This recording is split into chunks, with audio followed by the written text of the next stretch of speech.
और नबी करीम सल्लल्लाहु अलैहि वसल्लम सुबह सुबह उठे हैं, और ये भी नबी करीम की हिकमत अमली में है।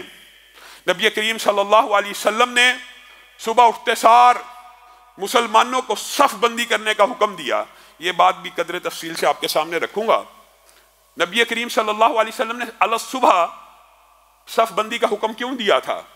पहली बात, नबी करीम सल्लल्लाहु अलैहि वसल्लम ने सूरज को देखा, और सूरज को जब मशरिक से निकलते हुए देखा तो सुबह के वक़्त का इंतहाब इसलिए किया कि सूरज मुसलमानों के पुष्ट के ऊपर होगा, मुसलमानों की पुष्ट की तरफ सूरज होगा, मशरिक से निकल रहा है, मुसलमान सूरज के तरफ पुष्ट करके खड़े होंगे, कुफार के चेहरे सूरज की तरफ होंगे, वो सही तरह लश्कर को देख नहीं पाएंगे। ये रसूलुल्लाह सल्लल्लाहु अलैहि वसल्लम ने हिकमत अमली को इख्तियार किया। और सिर्फ इसी को इख्तियार ना किया, रसूलुल्लाह सल्लल्लाहु अलैहि वसल्लम ने जब अपने सहाबा को कहा ना सफ बंदी कर लो, सफ बंदी, तो एक बात यहां पे आपने समझनी है, वो ये है कि अरबों के अंदर सफ बंदी का रवाज नहीं था। ये इस्लामी तारीख की पहली जंग है जहां पे रसूलुल्लाह सल्लल्लाहु अलैहि वसल्लम ने आज के जदीद दौर के, अगर आप कहें रसूलुल्लाह सल्लल्लाहु अलैहि वसल्लम किसी कैडेट कॉलेज से, किसी फौजी एकेडमी से नहीं थे पढ़े हुए, रसूलुल्लाह को पढ़ाने वाले कौन थे? अल्लाह रब्बुल इज़्ज़त थे। अल्लाह रब्बुल इज़्ज़त ने जैसी रहनुमाई की, रसूलुल्लाह सल्लल्लाहु अलैहि वसल्लम ने वैसे अमल किया और सफ बंदी का हुक्म दिया। अरबों के लिए ये बात नहीं थी। अरब किस तरह हमला किया करते हैं जंगों में, जत्था बनाया, यकबारगी, जब लश्कर का सिपह सलार हुक्म देता तो नेज़े वाले, तलवारों वाले, तीरों वाले एक ही आन में हमला कर देते, और इसको वो झपट कर पलटना और पलट कर झपटना कहते थे। और जब वो ये देखते थे कि यकबारगी हमला हुआ, दुश्मन का अगर हौसला पस्त हो गया है तो वो जंग जारी रखते, अगर दुश्मन के अंदर मजबूती देखते तो वापस पलट आते, फिर अपने जत्थे को मुनज़्ज़म करते, फिर हमला करते, फिर पलट आते। ये अरब के यहाँ जंग का एक मामूल का तरीक़ेकार था। तो अल्लाह रब्बुल इज़्ज़त ने जब नबी करीम सल्लल्लाहु अलैहि वसल्लम की रहनुमाई की और नबी करीम सल्लल्लाहु अलैहि वसल्लम ने सफ बंदी का हुक्म दिया, तो अल्लाह ताला ने कुरान पाक में ये आयतें भी नाज़िल कर दी। इन्नल्लाह युहिब्बुल लज़ीना युक़ातिलूना फ़ी सबीलिही सफ़्फ़न कअन्नहुम बुनियानुम मरसूस। अल्लाह ताला उन लोगों से मोहब्बत करता है जो सफ़ों को सीधा करके, यानी सफ़ों को सीधा करना तो नमाज का हिस्सा था, ये जंगों में सफ़ें सीधी हो रही। यहाँ ऐसी सफ़ें जैसे शीशा पिलाई हुई दीवार हो, और नमाज के अंदर भी यही सफ़ें मतलूब हैं। सफ़ का मतलब ही ये है कि पाँव के साथ पाँव, कंधे के साथ कंधा मिला हुआ, जुड़ा हो, शीशा पिलाई दीवार हो, दरमियान में कोई रहना, कोई खला, कोई सुराख ना हो। और इसीलिए रसूलुल्लाह सल्लल्लाहु अलैहि वसल्लम नमाजों में भी जब सफ़ों को सीधा किया करते थे, वो कहते थे खलाओं को पुर कर लो, और इसीलिए कहा करते थे खला छोड़ दोगे तो शैतान शामिल हो जाएगा, खला छोड़ दोगे तो दिनों में तफरका डल जाएगा, एक दूसरे से कदम पीछे कर लोगे तो दिल टूट जाएंगे।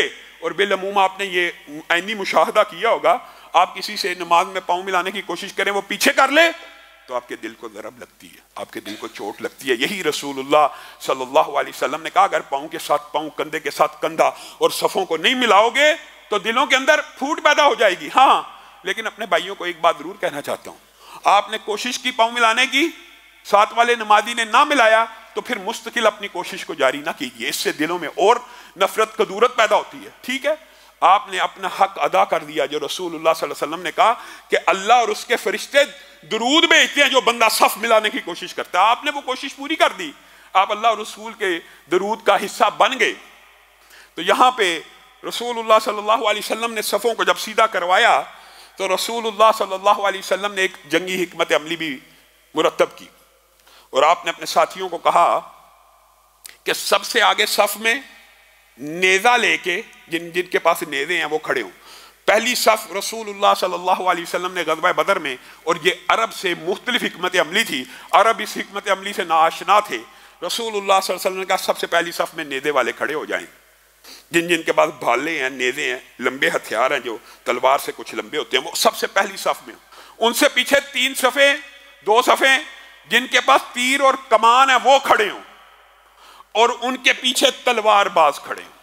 और फिर रसूलुल्लाह सल्लल्लाहु अलैहि वसल्लम ने इरशाद फरमाया, ये रसूलुल्लाह की हदीसें हैं जिनको आज कैडेट कॉलेज में और फौजी एकेडमियों में पूरी दुनिया में पढ़ाया जाता है। रसूलुल्लाह सल्लल्लाहु अलैहि वसल्लम ने तीर अंदाजों को मुहातब होकर कहा, तीर उस वक़्त तक नहीं चलाना जब तक तुम्हारी रेंज में, जब तक तुम्हारे तीर के सामने दुश्मन या मुखालिफ लश्कर का कोई शख्स ना आ जाए। मुराद ये क्या है कि अभी जंग शुरू हुई है, तुम तीर पहले बरसा रहे हो, तीर उनके लश्करों तक नहीं पहुंच रहे।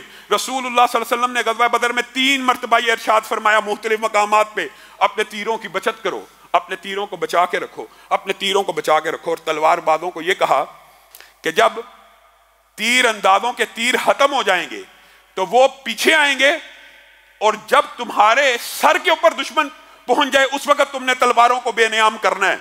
और उतनी देर में तीर वाले भी अपने तीर और कमानों को फेंक के अपनी तलवारों को निकाल लेंगे। गोया रसूलुल्लाह सल्लल्लाहु अलैहि वसल्लम ने लश्कर को 3 हिस्सों में तकसीम किया था।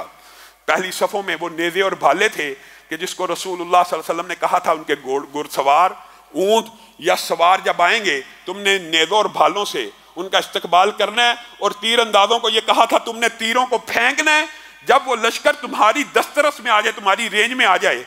और जब बिल्कुल नेज़े और भाले वालों के पास पहुंच जाएं तो ये तीरंदाज पीछे हट जाएं और तलवारबाज आगे पहुंच जाएं, और तीरंदाज उतनी देर में अपनी तलवारों को निकाल लेंगे और फिर मुसलमान लश्कर आपस में जंग करेगा।